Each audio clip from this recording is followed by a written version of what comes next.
আমাৰ প্ৰতি 3 বছৰে মূৰত আমাৰ দলৰ সাংগঠনিক নিৰ্বাচন হয়।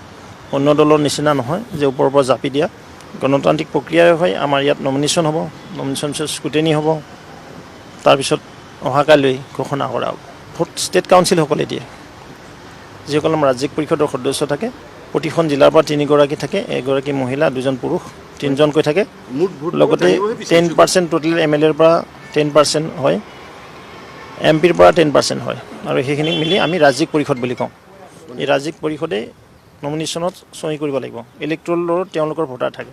ভোটাৰটো আমাৰ আছে 145 জন হয়, প্লাছ ইন এডিশ্যন আমাৰ 10% MLA আৰু 10% MPs, আৰু বেছি কৰিলে ময়ে পিছুৱাই দিম।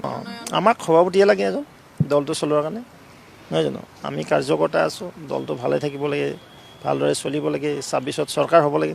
আমাৰ উদ্দেশ্য সেইটো, কোন সভাপতি হ'ব এইটো মেটাৰ নহয়। মুখ্যমন্ত্ৰী মহোদয়ৰ নেতৃত্বত আমি চৰকাৰ কৰিব লাগে, এখন বলিষ্ঠ চৰকাৰ, এখন জনমুখী চৰকাৰ, যিখন চৰকাৰে অসমৰ জনতাৰ অভাৱ অভিযোগখিনি আৰু লাঘৱ কৰিবলৈ সক্ষম হ'ব।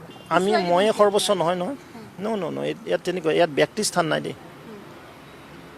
যদি কোনোবাই ব্যক্তি স্থান ভাবিছে, তেওঁ ভুলভাৱে ব্যাখ্যা হৈছে বা ভালভাৱে তাক ধাৰণা কৰি লৈছে।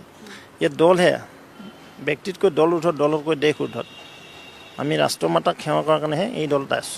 হ'ব পাৰে। মোৰো মোটামুটি প্ৰায় 4 years, মাত্ৰ 4 মাহ বাকী। এটা মই কণ্টিনিউ কৰিছোঁ। মই ধন্যবাদ দিছোঁ সকলোকে, যি সহযোগিতা পাইছোঁ বা দলটো কিদৰে আমি আগবঢ়াই নিব পাৰিছোঁ। নিশ্চয় যিসকলে নতুন দায়িত্ব ল'ব আৰু ভালদৰে আগবঢ়াই নিয়ক, মই তাকেহে কামনা কৰিম।